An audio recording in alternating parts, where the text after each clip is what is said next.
मंत्रोच्चारण होते ही रहता है।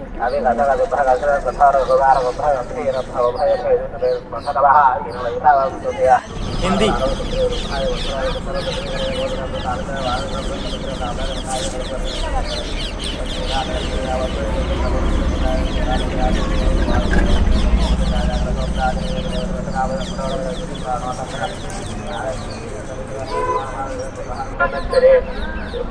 गुड मॉर्निंग दोस्तों। तो गुड मॉर्निंग, जय श्री राम। हम लोग रात में दर्शन कर लिए थे भद्राचलम के इस सीताराम संस्थानम देवस्थानम, तो बहुत अच्छा लगा।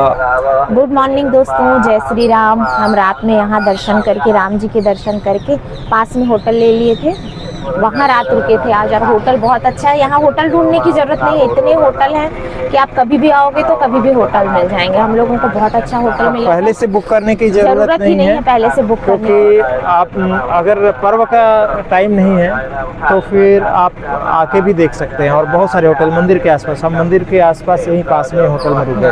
वॉकिंग डिस्टेंस ही है मंदिर से अंदर। मंदिर की तो खैर, मंदिर कैसा लगा ऐसे तो पूछना नहीं चाहिए, मंदिर तो सारे अच्छे होते हैं। यहाँ खास बात ये है कि राम, सीता और लक्ष्मण जी की जो मूर्ति है वो वनवासी रूप में है, और माता सीता जो है राम जी के जंघा पे बैठी हुई है। ये मूर्ति बहुत ही अद्भुत है और काले पत्थर की मूर्ति है जैसे कि साउथ में होते हैं।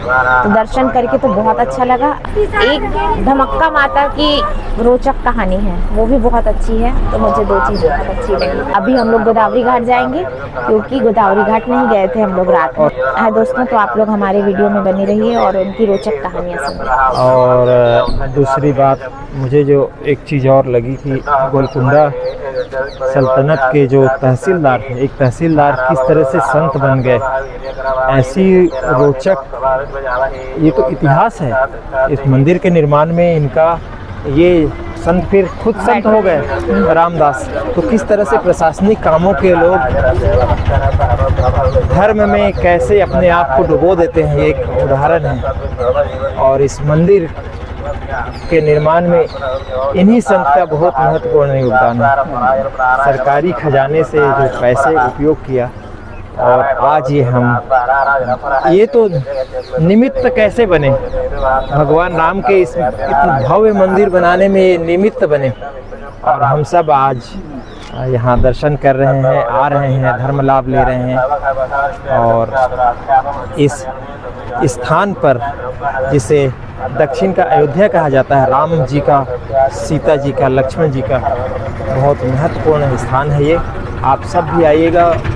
छत्तीसगढ़ के हैं तो भी जरा सा उतरिए पहाड़ से, बेलाडीले के पहाड़ से, और आ जाइए। अब तो धीरे धीरे सब सड़कें और वो सुगम होते जा रही। हालांकि हम लोगों को सड़कों के कारण ही आज यहाँ रुके हम लोग। हमारा रोड इतना खराब मिला इस बार, बहुत बुरा एक्सपीरियंस था उसके। लेकिन ये अच्छा हुआ कि उसके चक्कर में रोड खराब था तो हमको यहाँ रुकना पड़ा। यहाँ रुक गए क्योंकि हम ये वाली रात जो है किरंदुल में रुकने वाले थे, तो यहाँ रुकना पड़ा। अब यहाँ से आगे बढ़ेंगे। हाँ, फूल लगाते हैं सब लोग बाल में, बहुत प्रचलन है यहाँ फूल लगाने की। सब बालों में फूल लगाए हैं।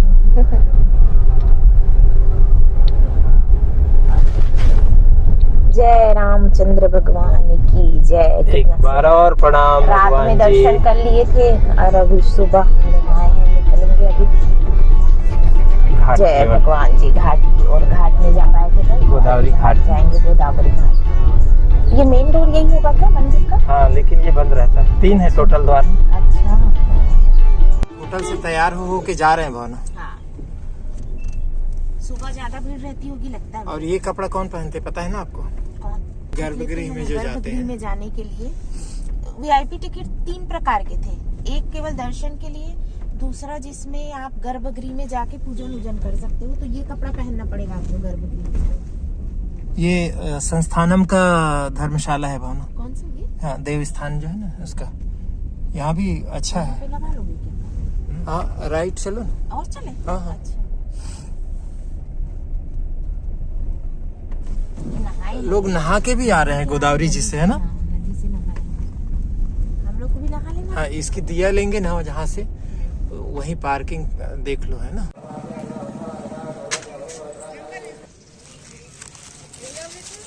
ఒత్తులు సోప్ తీసుకున్నాను చింత कल्चर है एकदम यहाँ पे है ना। हल्दी रोज लगाते हैं, रोज हल्दी नहाने के बाद टेम्पल करना पुराना। अच्छा टेम्पल जाते हैं तब। अच्छा अच्छा यहीं के हो तेलुगु। अच्छा हम भोपाल से भोपाल కాదు కాదు ये जलाते हैं वहाँ पे। గంగా మాత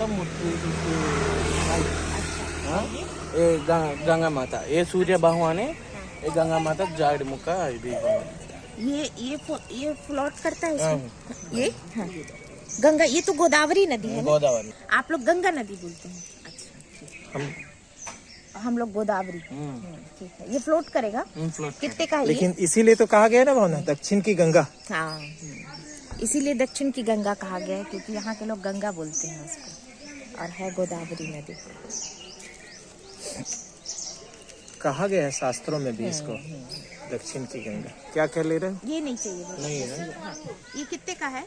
20 रुपीज है। हाँ जय गोदावरी मैया। हम लोग जा रहे हैं गोदावरी घाट। रात में नहीं आ पाए थे, अभी फ्रेश होके आए हैं और गोदावरी घाट में हम सीढ़ियों से चढ़ रहे हैं ऊपर। क्यों इसको दीवार जैसा बना दिया बाढ़ ना आए करके। वाह ये है। अब नीचे वहाँ सीढ़ी से उतरना पड़ेगा क्योंकि वाह ये बाढ़ से बचाने के लिए पूरा दीवार बना दिया है लगता है। तो ये शहर के अंदर पानी नहीं जाता होगा फिर है ना? पानी गिरता होगा तो बारिश का। वाह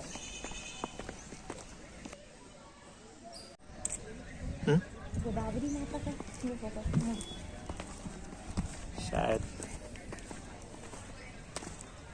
जैसे हमने हमारे नर्मदा मैया में नर्मदा जी की मूर्ति होती है ना। हाँ वैसे ही लग रहा है क्योंकि साड़ी पहना है ना। वैसे ही लग रहा है मुझे गोदावरी।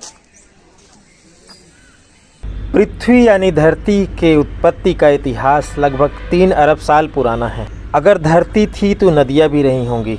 राम यहाँ आए या ना आए यह तथ्य जरूरी नहीं है, लेकिन गोदावरी गंगा तब भी रही होंगी। वाल्मीकि रामायण में दंडकारण्य का प्रमुख रूप से उल्लेख है। कहा जाता है कि राम अपने वनवास के 14 वर्षों में सर्वाधिक 10 साल इसी दंडकारण्य में रहे। दंडकारण्य कौन सा है यह विवाद नहीं है। सामान्य तौर पर गोदावरी से मुहाने और नर्मदा के बीच के स्थान को दंडकारण्य कहा गया था। गोदावरी नदी भारत की दूसरी सबसे लंबी नदी है जो महाराष्ट्र की ब्रह्मगिरी पहाड़ियों से निकलती है, जहां 12 ज्योतिर्लिंगों में से एक शिव का स्थान त्र्यंबकेश्वर है। यह 5 राज्यों से होकर पूर्व की ओर बहती है, कृषि, संस्कृति और आजीविका का पोषण करती है और इसे अक्सर इसके पवित्र और आर्थिक महत्व के कारण दक्षिणी गंगा भी कहा जाता है। पौराणिक रूप से गौतम ऋषि और रामायण काल से इस नदी को जोड़ा जाता है। गोदावरी नदी हिंदू धर्म में पवित्र है, जिसमें त्र्यंबकेश्वर और भद्राचलम जैसे तीर्थ स्थल हैं और विभिन्न आध्यात्मिक अनुष्ठानों और त्योहारों में दक्षिण गंगा के रूप में इसकी पूजा की जाती है। श्री राम वन गमन मार्ग को नदियों के तट से जोड़कर वन मार्ग का सहारा लेकर तो कहीं पर्वतीय तलहटी क्षेत्रों में बने गुफाओं एवं कंदराओं से होकर पथ गमन की बात करना उचित भी लगता है। वनवास काल में सीता जी श्री राम के साथ थी, अतः पर्वतों को लांघने का तर्क देना उचित नहीं है। ऐसे में नदियों का सहारा लेकर चलना सार्थक लगा होगा।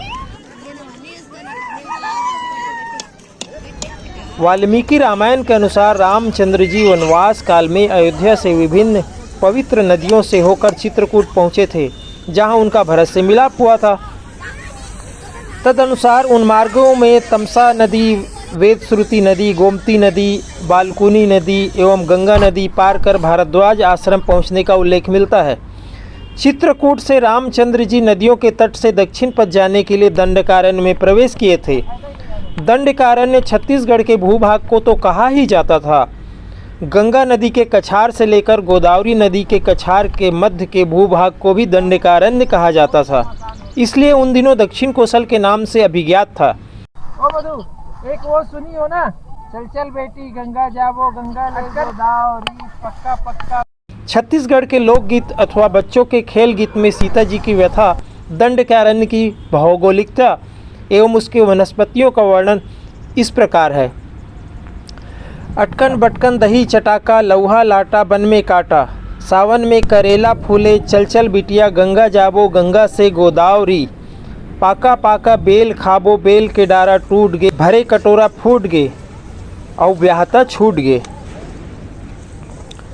इस खेल गीत का अर्थ छत्तीसगढ़ में इस प्रकार लगाया जाता है। अटकन बटकन मतलब दंडक वन में अटक गए भटक गए, लौहा लाटा चटाका वन में काटा। वन इतना सघन है कि यहाँ बेर एवं बबूल की झाड़ियों से शरीर में खून निकल गया तो कहीं हाथ चिपक गया, अर्थात यहाँ साल के वृक्ष थे।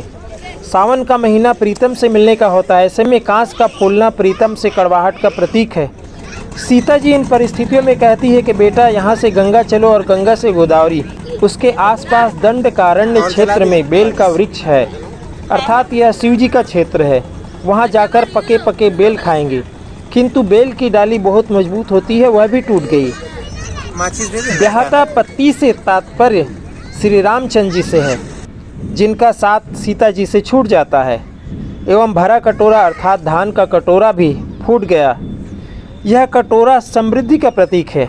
आइए इस पवित्र नदी गोदावरी को दीप जलाकर नमन और प्रणाम करें, जो अपने 1465 किलोमीटर की सागर की ओर यात्रा में अपने आसपास वर्षा के पड़े एक एक बूंद को गोदावरी बनाकर समुद्र भगवान से मिलाने ले जाती है।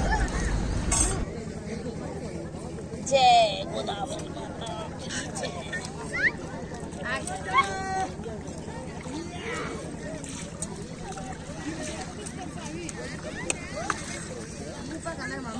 राम वन गमन पथ वाल्मीकि रामायण और दूसरे राम के कथाओं से प्रेरित साक्ष्यों और अनुमानों के अनुसार खींची हुई एक रेखा है। कोई भी राम कथा दंडकारण्य के वर्णन के बिना अधूरी होगी, तो गोदावरी के बिना भी वह राम कथा अधूरी होगी।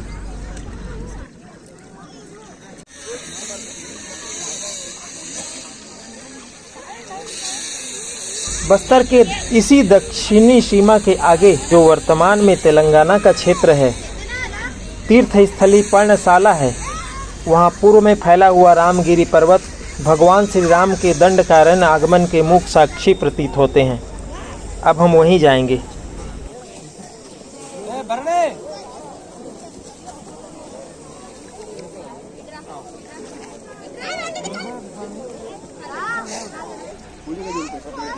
जय गोदावरी मैया। आप चलते हैं हम पर्णशाला।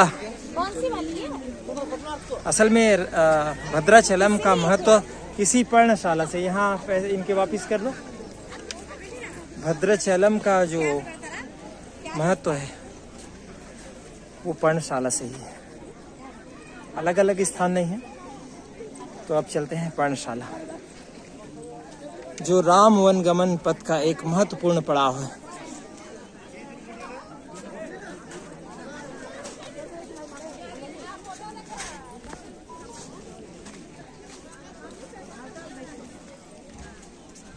जय गोदावरी मैया। पूजा कर लिया, पूरा पूजा हो गई। गोदावरी जी के घाट में देख रहे हैं भव्य घाट, दक्षिण की गंगा। और अब हम जाएंगे इस वीडियो में पर्णशाला, जो यहाँ से 30 किलोमीटर दूर है। हम तो अपनी गाड़ी से जा रहे हैं, लेकिन आप लोग अगर कहीं कभी आते हैं तो यहाँ से 100 रुपया लेता है ऑटो वाला। बस स्टैंड के पास से, मंदिर के आसपास से बहुत सारे ऑटो मिल जाते हैं, 100 रुपये प्रति सवारी। किधर से चलेंगे? तो अब चलते हैं पर्णशाला। जय गोदावरी मैया। अगला वीडियो पर्णशाला का होगा, तो उस वीडियो को भी देखिएगा। दोस्तों इस वीडियो को यहीं ख़त्म करते हैं। आप सब्सक्राइब कीजिए हमारे चैनल, हमारे साथ वीडियो में बने रहिए। हमारे चैनल को लाइक शेयर और सब्सक्राइब करिए। ये वीडियो तो हम यहीं ख़त्म करते हैं, तो आप इजाज़त दीजिए।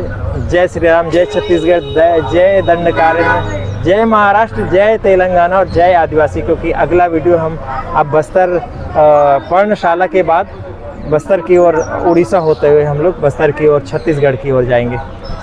जय श्री राम। जय श्री राम। देखो यहाँ साउथ में ऐसे थर्मस में भर के चाय रखते हैं, हमारे यहाँ से गंजी में उबालते रहते हैं। यहाँ का ये और चाय बिल्कुल फ्रेश और एकदम मस्त लग रहा है, ऐसे नहीं लग रहा है पुराना चाय। कैसे उबलते हुए चाय कहीं पे नहीं देखा हम लोग। కాదు స్వామి నువ్వు పోసేటప్పుడు తీయమంటది, పోసేటప్పుడు తీయమంటది। खाना भले चेंज हो जाएगा हर जगह, लेकिन चाय सब जगह मिलेगा। और चाय तो ट्रिप पे निकलो तो चाय तो बहुत इम्पोर्टेंट चीज़ है। सुबह की पहली चाय है क्या? आज से हमारी सुबह